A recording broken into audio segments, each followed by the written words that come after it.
Hi, I'm Dr. Beck Bennett, and welcome back to the AIMER video series, a practical, research-informed program designed to support hearing care professionals like you and me in delivering truly holistic care. If this is your first time joining us, I encourage you to head back to video 1, where we lay the foundation of AIMER. But if you've been walking this journey with us, welcome back. Now, in video 4, we open the door to social and emotional wellbeing conversations. In videos 5 and 6, we explored how to respond with empathy and validate what matters to our clients.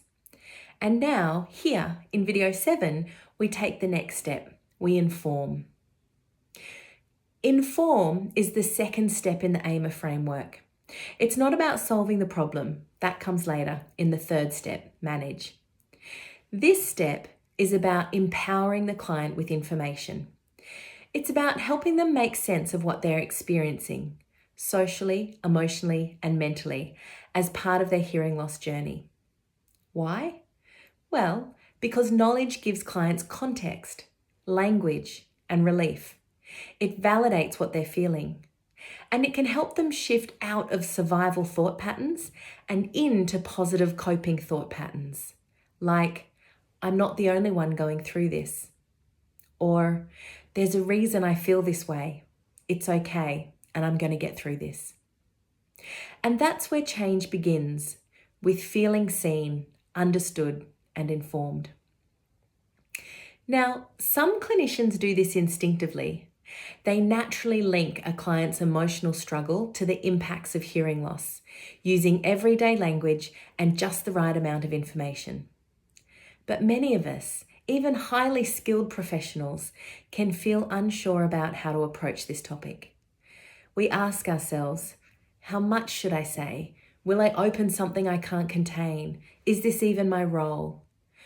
So, my research team and I set out to explore this in more depth. We wanted to know what makes it easier for some clinicians and harder for others to provide their clients with information on the social, emotional, and mental well-being impacts of hearing loss. And what kind of supports or resources would make this more achievable in routine care? To answer that, we interviewed hearing care professionals across Australia. We asked them about their experiences, their confidence, and their challenges. And we analysed their responses using the COM-B model, looking at the capability, opportunity, and motivation behind this clinical behaviour. Let's take a look at what we found. Now, many clinicians understood that hearing loss can impact mental well-being, but they lacked the confidence to explain this clearly to their clients. Some worried about their language, how to talk about emotional well-being without making it sound like something was wrong or stigmatising. Others were unsure how to frame this information professionally, especially if clients weren't already expressing concerns. As one clinician put it, I feel like I'm implying there's something mentally wrong with them if I bring up the conversation, and I really don't want to do that. So this uncertainty created hesitation. Even when clinicians wanted to be a safe space for these conversations, they often held back. On the other hand, some clinicians felt very capable. They described having a solid understanding of the emotional toll hearing loss can take and a readiness to name that for their clients. A few also mentioned existing tools that helped. For example, resources from the IDA Institute were seen as useful for promoting and structuring these conversations. But overall, while the awareness was there, the know-how was often lacking.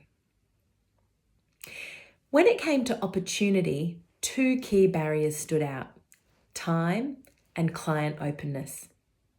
Some clinicians said there simply wasn't space in standard appointments to go into the emotional impacts of hearing loss, and they weren't always sure if the client was ready or receptive. One clinician shared, some clients are really open and want to talk about emotional well-being, but others just don't go there. Now, that uncertainty, coupled with the fast pace of clinical care, often meant the moment passed. Despite these challenges, some clinicians had found ways in. Several mentioned using short scripts or metaphors as gentle entry points to the topic of well-being in audiological conversations. Others described a supportive clinic culture where emotional well-being was normalised as part of the care conversation. Having team backing or protocols in place made it easier to feel like this is something we do here. And interestingly, a few clinicians said that time wasn't actually a barrier for them. They shared that when they prioritised well-being conversations early on in first meeting their clients, it allowed them to build rapport, and it subsequently saved time later in the appointments or in follow-up appointments because they already had that trust and relationship with their clients. One clinician reflected, "When I acknowledge how they're feeling early on, the rest of the session just flows better." So now when it came to motivation, many clinicians described a sense of helplessness. They worried, for example, if I raise this, what if I open up something I can't help them with? Now that fear of saying the wrong thing or not being able to follow through led some clinicians to avoid the topic altogether. And some weren't sure it was truly within their scope of practice.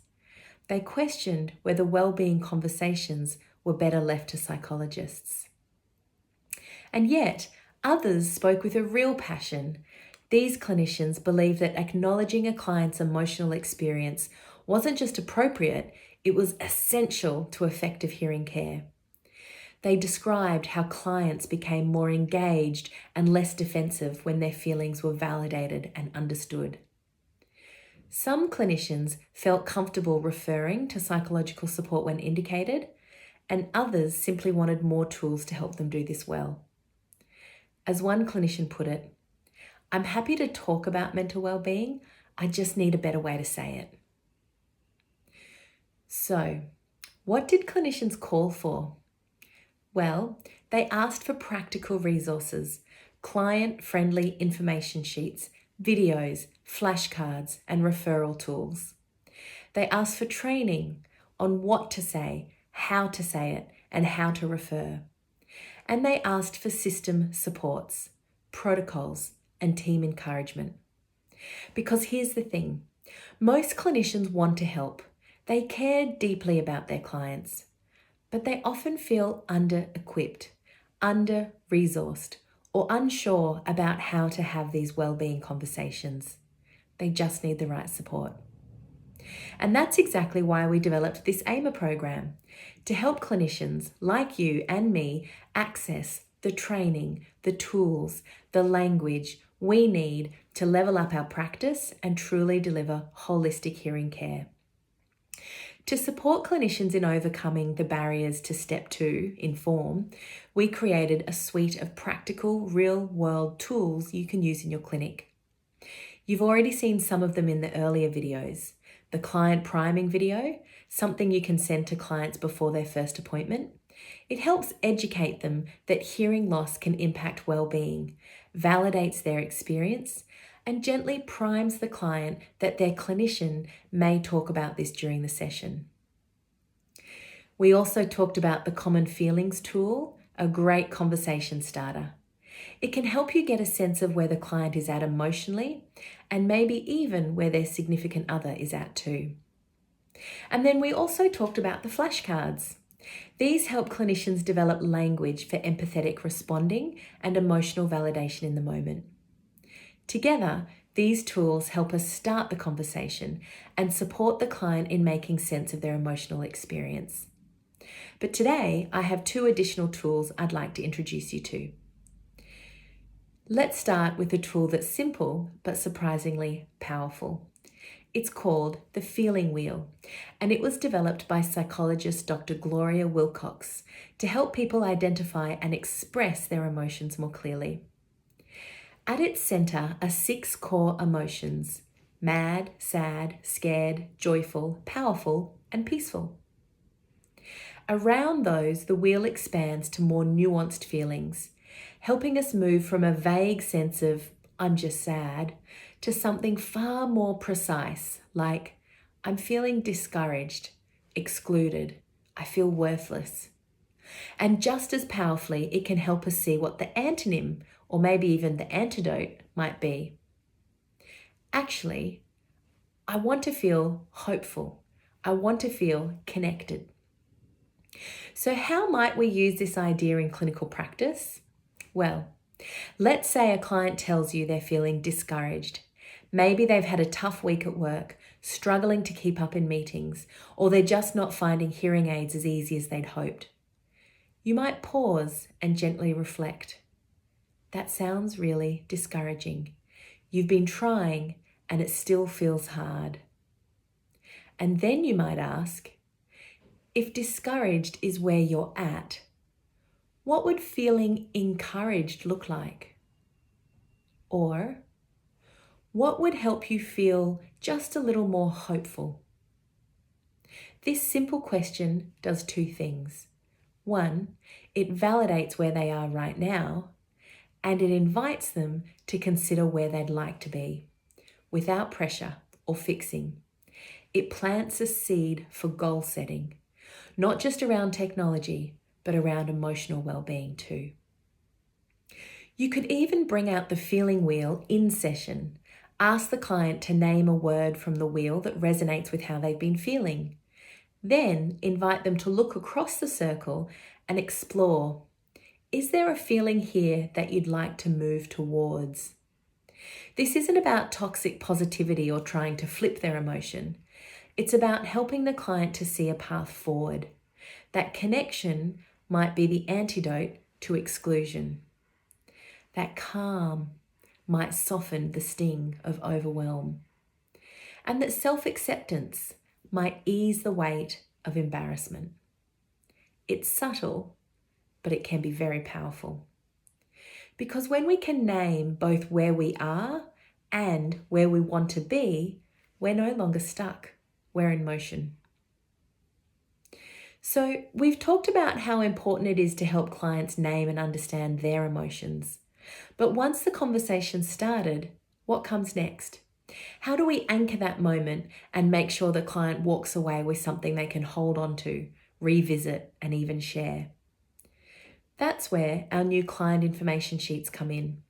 They're simple, thoughtful handouts that you can use in your appointments, designed to support the conversations you're already having. Each one focuses on common social and emotional impacts of hearing loss. They help validate the client's experience. They offer practical language and reassurance, and they give the client something to reflect on, and also to take home and perhaps share with a loved one. Now, most clinics already use information sheets, such as tips for better communication, why 2 ears are better than 1, and the benefits of hearing aids. So we thought, why not build on that familiar workflow? These well-being focused sheets work the same way. You, the clinician, still open the conversation during the appointment, but now you also have a clear, compassionate summary to hand to the client at the end of the appointment. This reinforces the key messages. It outlines the next steps, and it includes ideas and resources for where to get help if the client wants to explore further. And over time, these kinds of resources can help normalize well-being as an expected part of hearing care. So whether it's a flashcard, a feelings tool, the wheel, or an information sheet, these resources are all designed to help you provide the right information at the right time. And no, you don't have to use every tool with every client every time. That's not what AIMER is about. AIMER is about equipping you with a diverse clinical toolbox so that you can draw on what's needed when it's needed. Because not all clients are the same. Some need reassurance, others need language, some need something to take home and share, and others just need a moment of understanding. That's why we developed the 4 Ps framework to guide how we approach information giving in a way that's personalised, practical, and person-centred. Let's take a closer look. We developed the 4P framework to support clinicians in giving information that's not just accurate, but effective, empathetic, and engaging. These are the 4 cornerstones of meaningful client education: personalise, pitch, provide in multiple formats, and position as shared and valid. Let's take a look at each. First, personalise. This means making the information relevant to the client's experience. We want them to feel like we're not just reading from a brochure, we're speaking to them. So instead of saying, hearing loss can affect people's confidence, you might say, you mentioned avoiding group dinners lately. That's something a lot of people experience, especially when background noise makes it hard to keep up. When we reflect back elements of their stories and link it to the information we're sharing, we make the message stick, because then it matters to them. They can see themselves in the story you're sharing. Second, pitch. This is about how we deliver the message. We need to meet the client where they are, emotionally and cognitively.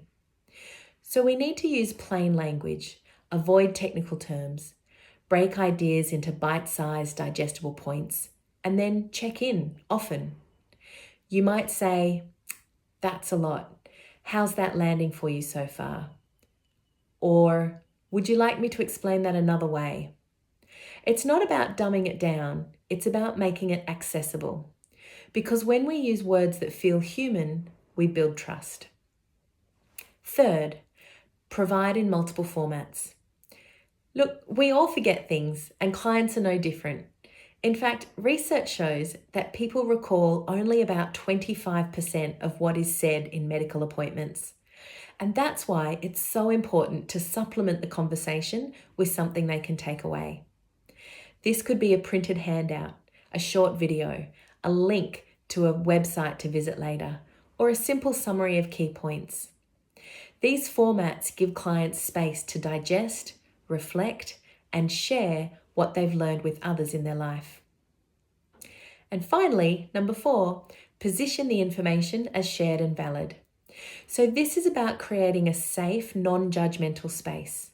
Let the client know you're not the only one feeling this way. This is a really common experience. Normalizing their emotional response can shift someone from feeling ashamed or isolated to feeling accepted. And then you invite them in. Does that resonate with you? What's it like hearing that? This step makes the conversation collaborative, not prescriptive. It opens the door to connection and ultimately to action. So when we inform with intention, we do more than share knowledge. We create connection, we build confidence, we support self-advocacy, and we open the door to change. So let's take a moment to reflect. What stood out to you in this video? What did it help you notice about how you currently share information with clients? Grab your workbook or a notebook and jot down one small shift you're ready to make. Then 3 actions you could take to move towards it. Because change starts here with reflection, and it grows with every conversation that follows. Thanks for joining me today for AIMER Video 7, Inform, Empowering Clients Through Information. In our next video, we'll explore setting client-centered wellbeing goals, because once we've listened and informed, we're ready to act together. So until next time, keep making space for what matters, because when we make space for the person behind the hearing loss, that's when real change happens. And that's the heart of this holistic hearing care work. See you in video 8. Ciao.